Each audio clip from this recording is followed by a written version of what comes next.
The heavy oak doors of Courtroom 3B sealed shut with a hollow thud, trapping the stifling tension inside.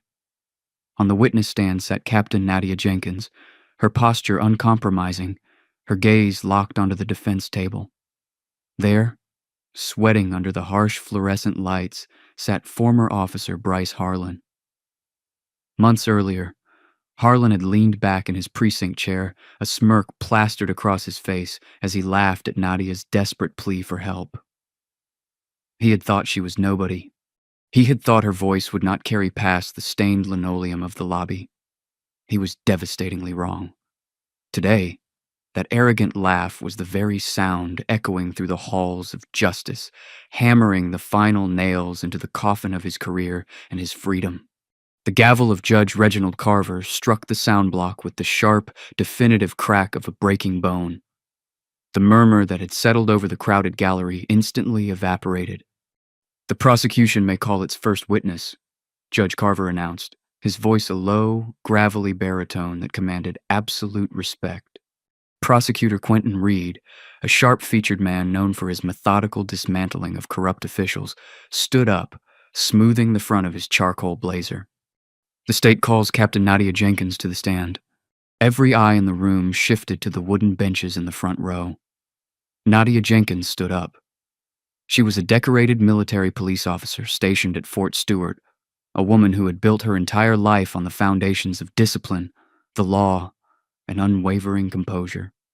Today she wore her crisp Army service uniform, the dark blue fabric immaculately pressed, her ribbons perfectly aligned.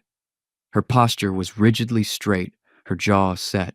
She was currently fighting for her freedom, her career, and her hard-earned reputation, facing entirely fabricated charges of aggravated assault on a law enforcement officer and resisting arrest with violence.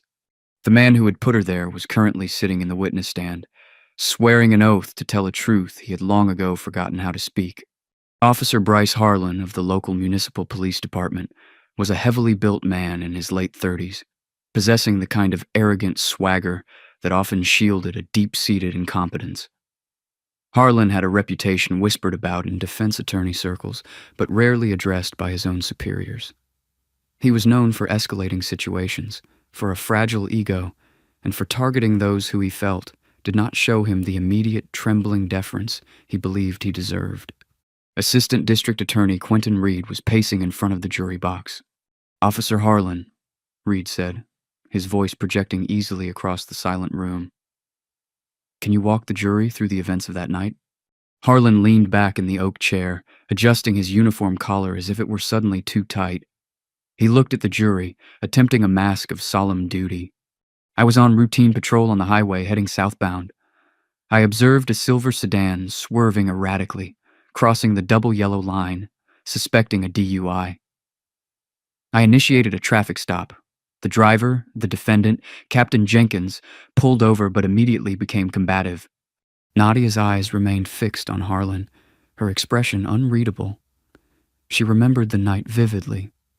She had not been swerving.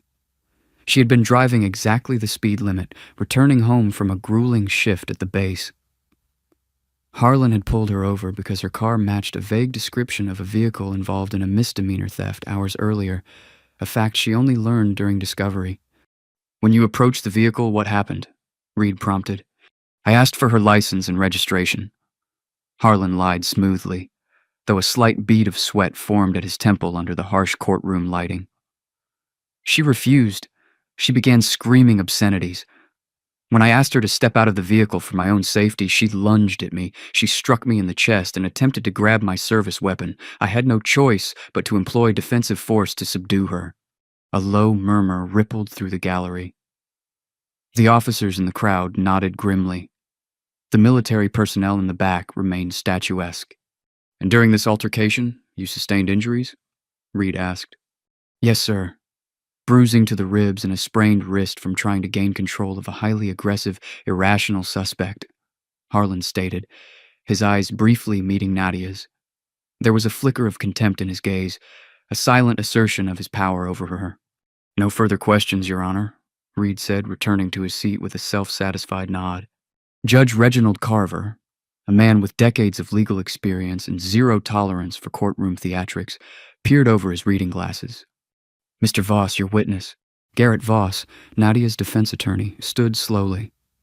Voss was a former federal prosecutor who had switched to defense law, bringing with him a ruthless, surgical approach to cross-examination. He did not pace. He walked directly to the podium, placing a thick manila folder down with a loud thwack. "Officer Harlan," Voss began, his voice dangerously calm. "You testified that my client, Captain Jenkins, who has served multiple tours overseas and trained soldiers in hand-to-hand combat and de-escalation for a living, suddenly lost her mind and lunged at your service weapon during a routine traffic stop. Is that your sworn testimony?" "Objection," Reed snapped, argumentative. "Overruled," Judge Carver rumbled. "Answer the question, officer." Harlan shifted uncomfortably. "Yes, that's what happened." "I see," Voss said, opening the folder. "Officer Harlan, on the night in question, your patrol vehicle was equipped with a standard dashboard camera, correct?" "Yes. And department policy states that this camera activates automatically when the emergency lights are engaged." Harlan's jaw tightened. "Yes. Yet the footage provided in Discovery mysteriously cuts to black exactly seconds before you approach Captain Jenkins' window. The audio, however, remained active for another several seconds. Can you explain that malfunction, officer?" "Technology fails," Harlan said defensively, crossing his arms. "I'm a cop, not an IT technician. I can't control when a camera shorts out." "How convenient," Voss murmured. "But let's talk about what the audio did capture before it too conveniently failed. Your Honor, I'd like to play Defense Exhibit D into the record." Judge Carver nodded. "Proceed." Voss hit a button on his laptop. The courtroom speakers crackled to life. First, the sound of heavy footsteps on gravel. Then Harlan's voice, sharp and instantly aggressive, echoing through the room. "Hey, keep your hands where I can see them. Don't you move." Nadia's voice, calm and measured. "Officer, my hands are on the steering wheel. I am an active-duty military police officer. I don't care if you're the damn Queen of England. You people always think you have an excuse. Get out of the car now." "Sir, I need you to tell me why I'm being pulled over." "Get out of the damn car before I drag your—" The audio cut to harsh static, then silence. Voss let the silence hang in the courtroom for a long, agonizing moment. The jury looked disturbed. The officers in the gallery suddenly found the floorboards very interesting. "Officer Harlan," Voss said, his voice cutting through the tension, "you testified you asked for her license and registration. The audio clearly shows you screaming at her immediately, cutting off her attempt to identify herself as law enforcement and threatening to drag her from the vehicle without ever stating a cause for the stop. Which version is the lie? The one you told your superiors, or the one you just swore to under oath?"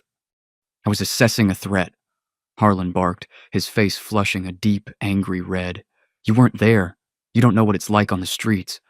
"I know what perjury looks like, officer," Voss shot back, "and I know what a cover-up looks like." The atmosphere in the courtroom had shifted from tense to volatile. Harlan's arrogant veneer was cracking, revealing the furious, frightened man beneath. Voss was not just poking holes in Harlan's testimony. He was systematically dismantling the officer's entire career history in front of the jury, the press, and the judge. "Let's move on for a moment," Voss said, picking up a separate sheet of paper. "Officer Harlan, are you familiar with Internal Affairs File Number 44 Bravo 9? Reed shot out of his chair. "Objection, Your Honor.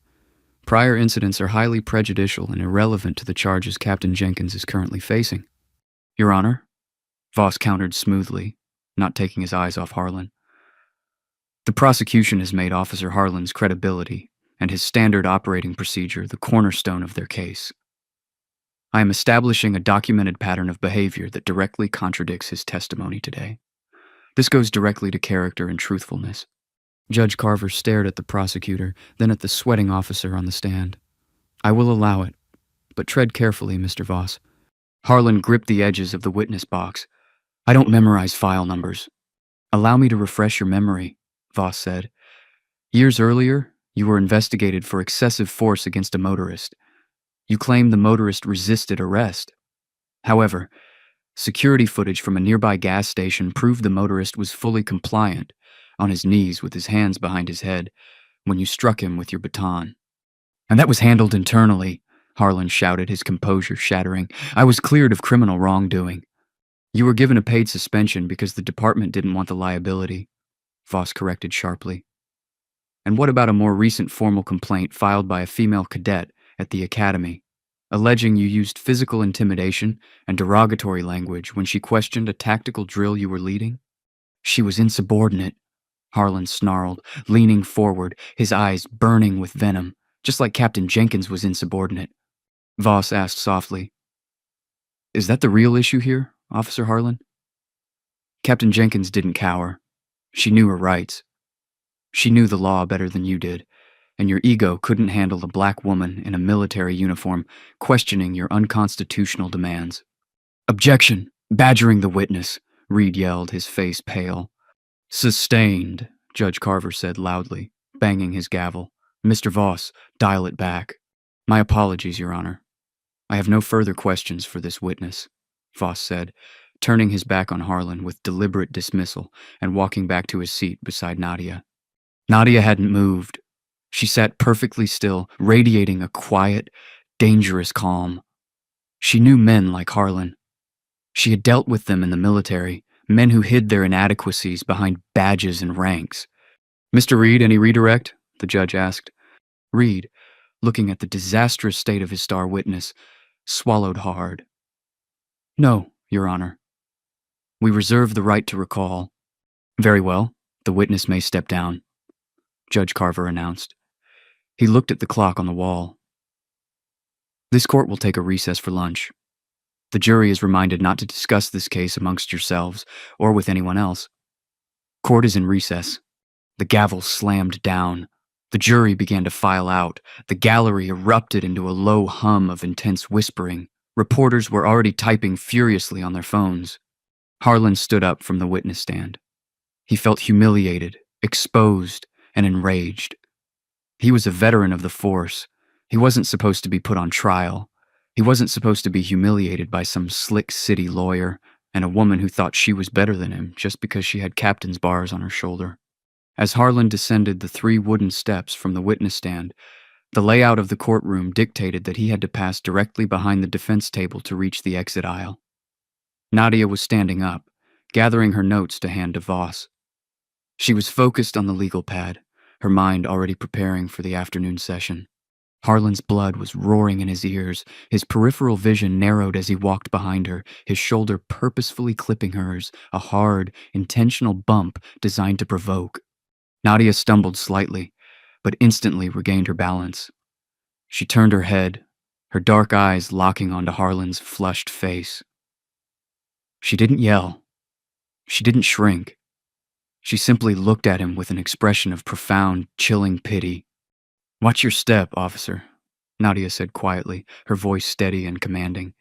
The sheer calmness of her voice, the utter lack of fear, snapped the last frayed thread of Harlan's restraint. In his mind, he was back on the side of that dark highway, demanding obedience from someone who refused to give it. Harlan stopped dead in his tracks.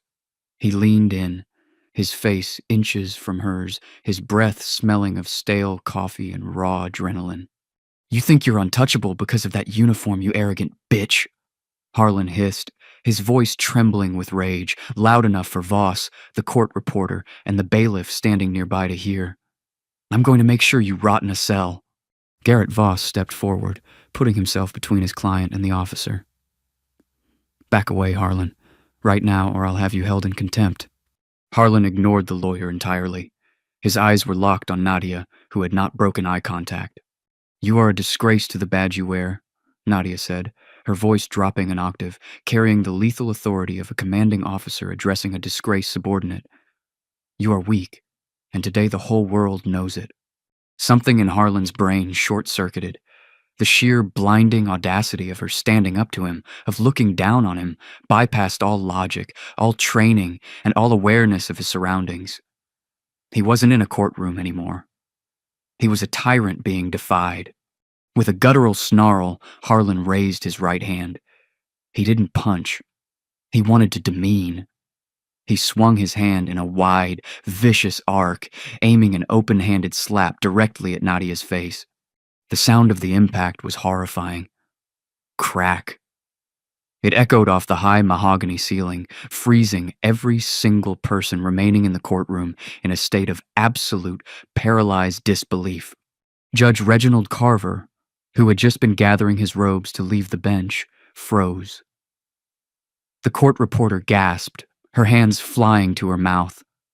Bailiff Nolan Gregory, a veteran of the courts, stared in wide-eyed shock, his hand hovering uselessly over his utility belt.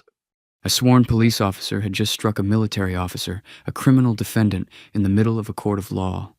For a fraction of a millisecond, the world stopped spinning. Harlan stood there, his chest heaving, a twisted, triumphant sneer beginning to form on his lips. He expected her to fall. He expected her to cry, to break, to finally show him the submission he had been violently demanding. He profoundly misunderstood the woman standing in front of him. Captain Nadia Jenkins did not cry. The slap had snapped her head slightly to the left, stinging her cheek, but it did not break her footing. While Harlan's brain was processing his own moment of toxic triumph, Nadia's brain had entirely bypassed conscious thought. Years of grueling muscle memory, combat training, and reactive defensive tactics took the wheel. To her, Harlan was no longer an irritating witness or a corrupt cop. He was an active, violent threat in immediate proximity. In a blur of motion so fast that the human eye struggled to track it, Nadia's left foot pivoted, planting firmly into the carpet to generate maximum kinetic energy from the floor up. Her hips rotated with explosive torque. She didn't pull back for a theatrical haymaker. She threw a perfectly biomechanical straight right cross. Her knuckles connected with the exact hinge of Harlan's jaw, right on the button. The impact sounded like a baseball bat striking a heavy bag. Thud. Harlan's eyes instantly rolled back into his head. The lights simply went out. His rigid posture crumpled, the sneer melting into slack-jawed unconsciousness before gravity even took hold. His frame collapsed like a felled tree, hitting the solid oak defense table with a sickening crunch before dead dropping onto the polished floor. He didn't twitch. He didn't groan. He was completely, unequivocally out cold. Total suffocating silence descended on Courtroom 3B. Nadia stood over him, breathing evenly, her right hand slowly unclenching from a fist back to an open palm. She smoothed the front of her dark blue army uniform jacket, adjusted her collar, and calmly clasped her hands behind her back in a parade rest position. She didn't look at the unconscious man at her feet. She looked directly up at the bench. "Bailiff!"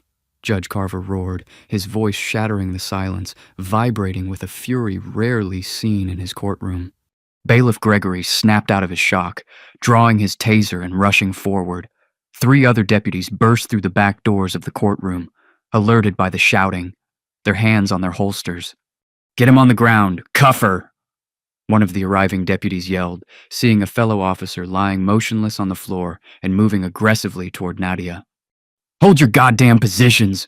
Judge Carver bellowed, standing up so fast his heavy leather chair crashed to the floor behind him. The incoming deputies froze, staring up at the furious judge. "Deputy, you will lower your weapons this instant," the judge commanded, pointing a trembling finger at the officers. "Do not lay a single finger on Captain Jenkins. I saw the whole thing. The court reporter saw the whole thing. The bailiff saw it." Judge Carver leaned over the bench, his face purple with outrage. He looked down at the unconscious officer bleeding slightly onto the carpet. "Officer Harlan committed an unprovoked, egregious assault and battery on a defendant in my courtroom," Carver declared, his voice echoing off the walls. "Captain Jenkins exercised a textbook, highly restrained use of self-defense. Bailiff Gregory, call a paramedic to wake this disgrace of a man up." Gregory, holstering his taser, nodded rapidly. "Yes, Your Honor, right away." "And when he is conscious," the judge continued, his voice dropping to a dangerous, icy register, "you will read him his Miranda rights. You will place him in handcuffs, and you will escort him to the holding cells in the basement. I am charging Bryce Harlan with felony assault, perjury, and contempt of court. He will be held without bail." Quentin Reed was standing at the prosecution table, his mouth opening and closing like a fish out of water. "Your Honor, my witness. Your witness, Mr. Reed, is a criminal," Carver snapped, turning his glare on the prosecutor. "And I highly suggest your office thoroughly review the entirely fraudulent case you have brought before me today. We will reconvene after lunch. I expect a motion to dismiss with prejudice from the state. If I do not get it, I will dismiss it myself and refer your office to the State Ethics Board." Garrett Voss let out a breath he didn't realize he'd been holding. He looked at Nadia, who was still standing at parade rest, her expression stoic, though a faint ghost of a smirk played at the corner of her lips. "Are you all right, Captain?" Voss asked quietly, his voice filled with awe. Nadia touched her cheek lightly, feeling the faint warmth where the slap had landed. She looked down at Harlan, who was just beginning to groan, his eyes fluttering open to the harsh reality of the legal nightmare he had just violently awoken to. "I'm perfectly fine, Counselor," Nadia replied calmly. "I believe the trash has finally taken itself out." As the paramedics rushed in with a stretcher and Bailiff Gregory stood over Harlan with a pair of steel handcuffs ready, the heavy oak doors of the courtroom swung open, letting the chaos of the press and the incoming reality crash down on the corrupted officer's shattered world. The pendulum of justice had swung, and the impact was catastrophic. The sharp, acrid sting of an ammonia inhalant violently yanked Officer Bryce Harlan back to consciousness. He inhaled sharply, a ragged, wet sound, and his eyes snapped open. The ceiling of Courtroom 3B spun dizzily above him, the intricate mahogany beams blurring into a nauseating swirl. Instantly, a white-hot spike of agony shot through the right side of his face. His jaw felt unhinged, vibrating with a deep, bone-rattling ache that made his vision swim. He tried to reach up to touch his face, but his arms wouldn't move. The cold, unforgiving bite of stainless steel dug into his wrists. His hands were bound tightly behind his back. "Stay down, Bryce. You've got a concussion and you're under arrest," a gruff voice commanded from above him. Harlan blinked through the haze, his eyes focusing on Bailiff Nolan Gregory, who was kneeling beside him, his hand firmly pressing Harlan's shoulder into the carpet. Standing right next to the bailiff was a city paramedic, snapping a pen light off and stowing it in his breast pocket. "Pupils are sluggish but responsive," the paramedic reported to the bench. "No severe cranial trauma. Jaw might have a hairline fracture, but he doesn't need an ambulance. He's fit for transport to lockup." Harlan's brain finally caught up to his surroundings. He was on the floor in his own uniform, handcuffed. The gallery, though instructed to remain seated, was a hive of frantic whispering and muffled gasps. He wrenched his neck upward, ignoring the blinding pain, and looked frantically toward the defense table. Captain Nadia Jenkins was standing exactly where she had been, her posture immaculate, conversing quietly with her attorney, Garrett Voss. She didn't even spare Harlan a glance. "She assaulted me," Harlan slurred, his words thick and clumsy around his swelling jaw. A line of drool and a speck of blood escaped the corner of his mouth. "Arrest her. I'm a sworn officer." The sharp, resonant crack of a gavel cut through the room like a whip. "You will remain absolutely silent, Mr. Harlan, or I will have you gagged as well as bound." Judge Reginald Carver's voice rained down from the bench, dripping with absolute contempt. The judge deliberately omitted Harlan's title. He was no longer an officer in the eyes of this court. He was a liability. "Bailiff," Judge Carver ordered, "get him on his feet and get him out of my sight. Remand him to the basement holding cells. No bail. He is a flight risk and a danger to the public." Bailiff Gregory and a responding courthouse deputy hauled Harlan to his feet. His legs felt like lead. As they frog-marched him down the center aisle, the gravity of the situation began to crush his chest. The other police officers in the gallery, the men who had shown up to support him, were suddenly looking at the ceiling, their phones, or the floor. Not a single one met his eyes. "This is bullshit," Harlan spat, struggling weakly against the deputy's grip as they neared the heavy oak double doors. "I want my union rep. I want Captain Donovan." "You'll get a phone call when you're processed, inmate," the deputy next to him muttered coldly, shoving him through the doors and into the sterile, fluorescent-lit hallway that led to the freight elevator. Back in the courtroom, the afternoon session was officially beginning. Assistant District Attorney Quentin Reed sat alone at the prosecution table. He was pale, sweating profusely, and frantically scrolling through his phone. He had spent the recess desperately trying to reach his boss, the district attorney, but had only gotten voicemail. He was alone on an island of his own making. "Court is back in session," Judge Carver announced, adjusting his robes. He leaned forward, clasping his hands together. "Mr. Reed, do you have a motion for this court?" Reed stood on shaky legs. He cleared his throat, but his voice cracked anyway. "Your Honor, the state respectfully moves to dismiss all charges against Captain Nadia Jenkins, with prejudice." "Mr. Voss," the defense attorney interjected smoothly from the defense table, not missing a beat, "we will not allow the DA's office to hold these fabricated charges over my client's head to refile at a later date." "With prejudice," Reed conceded, his shoulders slumping. He looked utterly defeated. "The state drops the charges with prejudice." "Motion granted," Judge Carver struck his gavel. "Captain Jenkins, you are free to go. The court extends its profound apologies for the ordeal you have been subjected to by this county's law enforcement apparatus. Your restraint and conduct today have been exemplary." Nadia gave a crisp, professional nod. "Thank you, Your Honor." "Mr. Reed," the judge continued, his eyes narrowing into slits, "do not leave the building. I have already contacted District Attorney Vanessa Sterling. She is en route. You and I and your boss are going to have a very long conversation in my chambers regarding Brady violations, suborning perjury, and the absolute circus you brought into my courtroom." 2 floors below, the air in the holding cells was damp and smelled of bleach and despair. Harlan sat on a rigid metal bench, his handcuffed hands resting uncomfortably behind his back. The adrenaline had completely faded, leaving behind a throbbing agony in his jaw and a cold, creeping terror in his gut. He was in a cell. The men he usually threw in here were now his peers. The heavy steel door at the end of the corridor clanked open. Harlan's head snapped up. Footsteps echoed down the concrete hall. It was Captain Garrett Donovan, the precinct commander and a senior figure in the local police union. Donovan was a hard-nosed veteran who had pulled Harlan out of the fire more times than he cared to count. "Cap?" Harlan croaked, standing up and shuffling toward the steel bars. "Cap, thank God. You gotta get me out of here. This judge is out of his mind. The MP assaulted me." Donovan stood on the other side of the bars. He didn't look angry. He looked exhausted and profoundly disgusted.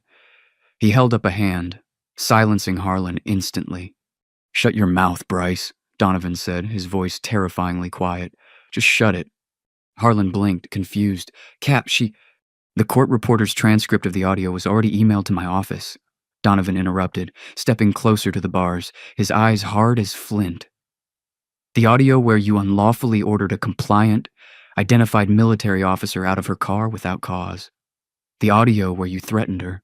And worse, Bryce, there are sworn deputies, a judge, and civilians who watched you walk up to a seated defendant and slap her across the face in open court." "I was provoked," Harlan pleaded, desperation bleeding into his voice. She told you to watch your step," Donovan corrected, shaking his head slowly. "And you lost your mind again because your ego is more fragile than glass. You struck a black female army officer in full dress uniform in front of a sitting judge. Do you have any idea what you've done to this department today?" Harlan swallowed hard, the pain in his jaw spiking. "The union is cutting you loose." Donovan delivered the death blow without blinking. Harlan physically recoiled as if he'd been punched again. "You can't do that. You have to provide me counsel." "We provide counsel for officers acting within the scope of their duties," Donovan stated coldly. "Assaulting a defendant during a court recess is not within the scope of your duties. It's a felony. The chief just signed your suspension paperwork and immediate termination. You are entirely on your own, Mr. Harlan." "You're throwing me to the wolves!" Harlan yelled, spitting blood onto the concrete floor. "No, Bryce." Donovan turned his back, walking toward the exit. "We're just finally letting the wolves have the meat you've been dangling in front of them for years. Get comfortable. You're going to be in here a while." Meanwhile, on the grand marble steps outside the Fulton County Courthouse, a different kind of storm was brewing. Word had spread with terrifying speed. While cameras hadn't been allowed in the courtroom, the sheer number of reporters in the gallery meant that the story hit the wire services within minutes of the gavel falling. Rogue cop knocked out cold after slapping Army captain in court was already trending, and national outlets were picking it up. The double doors of the courthouse pushed open, and Captain Nadia Jenkins walked out into the blinding Georgia afternoon sun. She was flanked by Garrett Voss. Instantly, a wall of reporters surged forward. Microphones thrust over the stone balustrades, camera flashes popping like strobe lights. Captain Jenkins, is it true you knocked the officer out? Captain, are you planning a civil rights lawsuit? Captain Jenkins, what did he say to you before he struck you? Nadia did not flinch at the chaos. She stopped at the top of the stairs. Voss stepped to the microphones. Ladies and gentlemen, my client, Captain Jenkins, has just been completely exonerated of all charges, Voss announced, his voice booming over the chatter. The charges were wholly fabricated by a corrupt officer who today showed his true colors to the world. Captain Jenkins acted in entirely justified self-defense after being the victim of an unprovoked felony assault. A sleek black government SUV pulled up to the curb at the bottom of the steps. Two men in sharp military dress uniforms stepped out. One was Colonel Everett Reed, the base commander from Fort Stewart. He walked up the steps, his presence parting the sea of reporters through sheer authoritative gravity. Colonel Reed stopped in front of Nadia and returned her crisp salute. He turned to the press. Captain Jenkins is an exemplary officer with a flawless service record, Colonel Reed stated, his voice carrying the uncompromising weight of the United States Army. The military stands firmly behind her.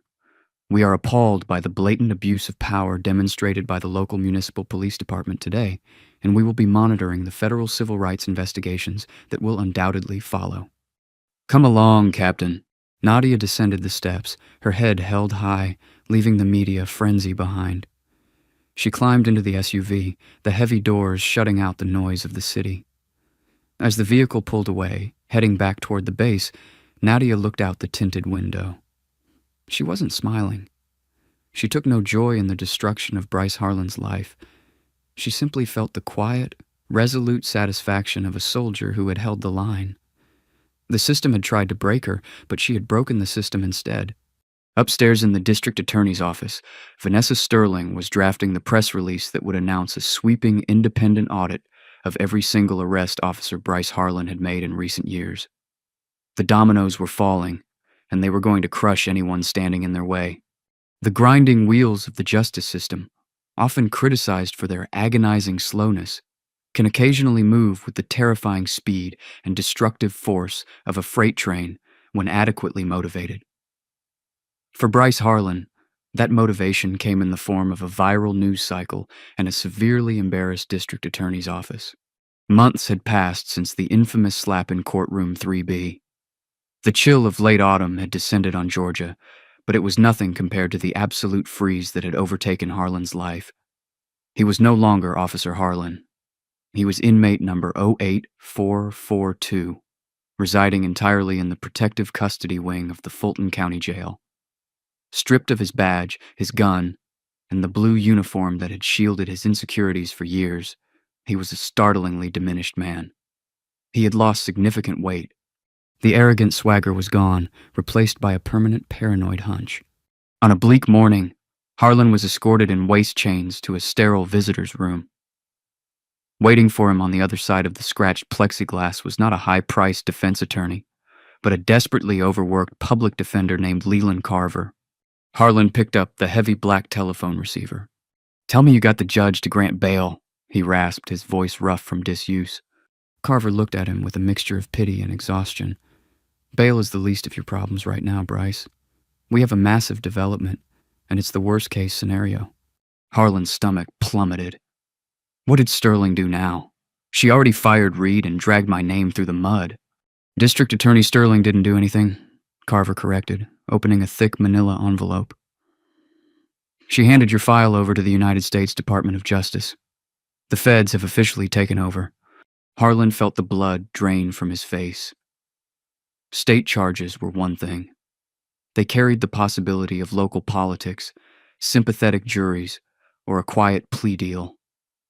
The federal government was a completely different beast. They had a staggering conviction rate. "They can't do that," Harlan stammered, his hands shaking slightly against the plexiglass. "It was a simple assault, a state matter." "It ceased to be a simple assault the moment you struck a federal employee in uniform while acting under color of law," Carver said grimly. "The FBI got involved, and they did what local internal affairs never bothered to do.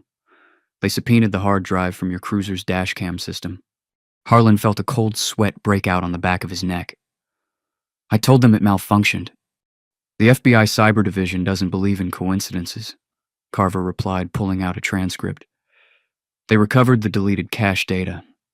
The camera didn't short out. You manually reached over and disabled the recording equipment seconds before approaching Captain Jenkins' vehicle.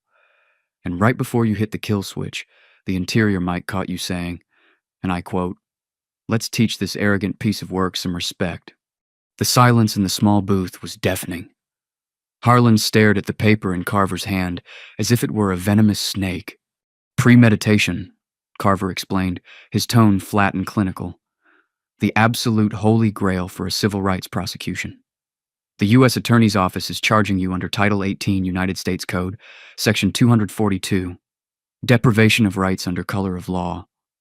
Add to that federal perjury, obstruction of justice for deleting the footage, and felony assault. They aren't offering a plea deal, Bryce.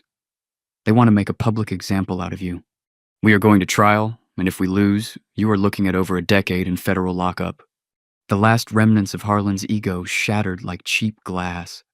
He pressed his forehead against the cold plexiglass, the reality of his own hubris finally crashing down on him. There was no union to save him.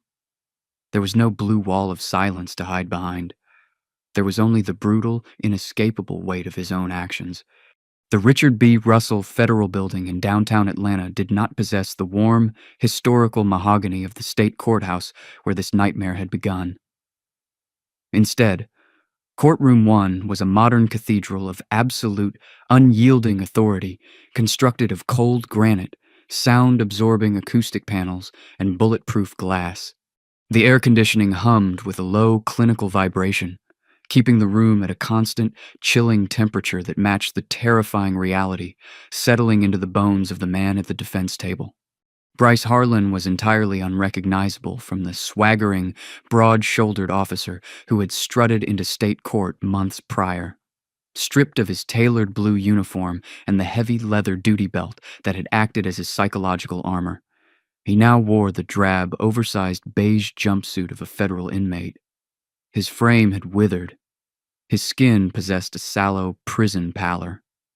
Waist chains clicked faintly against the heavy oak table every time he trembled, which was often. He kept his hollowed eyes glued to his clasped hands, entirely unable to look at the packed gallery behind him. It was the final day of United States versus Bryce Harlan. The federal government, wielding a staggering conviction rate and infinite resources, had spent the last days methodically dismantling every lie Harlan had ever told. Assistant United States Attorney Rebecca Croft stood at the prosecutor's podium. She was a surgical, relentless litigator who viewed corrupt cops not just as criminals, but as existential threats to the Republic. She had spent the morning walking the jury through the recovered, undeleted dashcam footage, the ultimate damning evidence of Harlan's premeditated malice. Now it was time for the final nail in the coffin. "The United States calls Major Nadia Jenkins to the stand," Croft announced, her voice echoing sharply in the cavernous room. The heavy double doors at the back of the courtroom swung open. Major Nadia Jenkins walked down the center aisle. Her presence immediately altered the gravity of the room.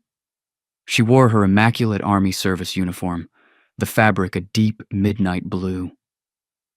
The silver bars on her shoulders had been replaced by the gleaming gold oak leaves of a major, a promotion earned through exemplary service, completely independent of the media circus surrounding her. She walked with the measured, rhythmic stride of a career soldier, her posture rigid, her expression an impenetrable mask of absolute composure. She took the oath, her voice clear and resonant, and seated herself in the witness box. Croft approached the stand. "Major Jenkins, the jury has already viewed the recovered surveillance and dashcam footage of the unprovoked assault in the state courtroom. We have heard the audio. I do not need you to recount the physical blow. Instead, I want to discuss your reaction to it. Yes, ma'am, Nadia replied calmly. Major, you are a highly trained military police officer certified in advanced hand-to-hand combat and threat neutralization. Is that correct? It is. When the defendant, Mr. Harlan, struck you across the face in open court, why did you not draw your military-issued sidearm, which you were legally permitted to carry that day? Harlan's federal public defender, Leland Carver, shifted uncomfortably in his seat. It was a devastating question designed to highlight the profound difference in discipline between the two parties. Nadia turned her head slightly, addressing the jurors directly. Her eyes were steady, reflecting a deep, unshakable internal philosophy. Because, ma'am, true authority requires absolute restraint, Nadia answered, the silence in the room amplifying her every syllable. My training dictates that lethal force is an absolute last resort to be utilized only when there is an imminent, unavoidable threat to human life. Mr. Harlan was not a threat to my life. He was a deeply insecure man who had lost control of his emotions because he had lost control of his environment. Striking him in localized self-defense neutralized the immediate physical threat. Unholstering a firearm would have escalated the situation unnecessarily, and it would have made me exactly what he is, an individual who uses a weapon to punish a wounded ego. I wear this uniform to protect the United States Constitution, not my personal pride. A heavy, profound silence settled over the jury box. Several jurors nodded slowly. It was a masterclass in exact, unwavering discipline, the very discipline Harlan had spectacularly failed to possess. Your witness, Croft said softly, returning to her table. Leland Carver stood up reluctantly. He knew cross-examining this woman was a fool's errand, but he had a constitutional duty to mount a defense. Major Jenkins, Carver began, trying to inject a note of skepticism into his voice. You claim you used localized self-defense, but the medical reports indicate my client suffered a hairline fracture to the jaw and a grade 2 concussion. You hit him with devastating, blinding force. Wasn't that an excessive, perhaps even vengeful use of physical power? Nadia's dark eyes locked onto Carver. She didn't blink. Mr. Carver, I applied the exact amount of kinetic energy required to instantly incapacitate an aggressive, larger male attacker who had just committed a felony battery against my person, Nadia stated, her tone entirely clinical. Physics dictates the outcome. Had my intent been vengeance or excessive force, your client would not be sitting at that defense table today. He would be in a reconstructive surgical ward. I gave him a concussion. He attempted to give me a criminal record. I believe my restraint was more than adequate. Carver swallowed hard, looking at the jury. They were staring at him with open hostility. No further questions, Your Honor. Closing arguments took less than an hour. Assistant United States Attorney Rebecca Croft painted a vivid, horrifying picture of a man who used a tin badge as a shield to terrorize citizens, culminating in his brazen, violent hubris against a decorated military officer. Carver pleaded for leniency, arguing temporary insanity brought on by immense occupational stress, a defense that crumbled the moment the jury remembered the audio of Harlan, manually turning off his dash cam to teach this arrogant piece of work some respect. The jury was sent to deliberate. For Bryce Harlan, the wait in the subterranean holding cell was a localized version of hell. Every tick of the clock was a hammer blow against his fragile psyche. He paced the concrete room until his waist chains rubbed his wrists raw. He prayed to a God he hadn't spoken to in decades. He bargained with the empty air. Later that afternoon, the heavy steel door echoed with a sharp knock. The marshals were back. Jury's got a verdict, Harlan. Let's move. Back in courtroom 1, the air was thick enough to cut with a knife. Harlan was forced to stand as the jurors filed back into the box. None of them looked at him. That was the first universal sign of absolute doom. Judge Everett Barrett, an older man with a shock of white hair and a reputation for handing down merciless sentences to corrupt officials, adjusted his reading glasses. Has the jury reached a verdict? We have, Your Honor. The foreperson, a middle-aged schoolteacher, stood up and handed a folded piece of paper to the bailiff. The paper was passed up to the bench. Judge Barrett read it in silence, his expression unreadable, He handed it back to the clerk. "Publish the verdict." The clerk stood, clearing his throat. Harlan closed his eyes, his breathing shallow and rapid. Count 1. Deprivation of rights under color of law. Title 18, United States Code, Section 242. We, the jury, find the defendant Bryce Harlan guilty. Count 2. Obstruction of justice, destruction of evidence. We, the jury, find the defendant guilty. Count 3. Perjury in a state proceeding. We, the jury, find the defendant guilty. Count 4. Felony assault on a federal employee. We, the jury, find the defendant guilty. Harlan's knees gave out. If it weren't for the 2 massive U.S. Marshals gripping his biceps, he would have collapsed entirely to the floor. A ragged, pathetic sob tore from his throat, echoing embarrassingly loud in the quiet room. Judge Barrett did not wait to schedule a separate sentencing hearing. He had already read the pre-sentencing reports. He leaned forward, clasping his hands together, his eyes burning into the weeping shell of a man before him. "Mr. Harlan, stand up and face this court," Judge Barrett commanded, his voice cracking like a whip. The marshals hauled Harlan upright. "In my years on the federal bench, I have presided over cartels, organized crime syndicates, and violent gangs," Judge Barrett began, the righteous anger bleeding into his cadence. "But crimes committed by those individuals, while horrific, are somewhat expected.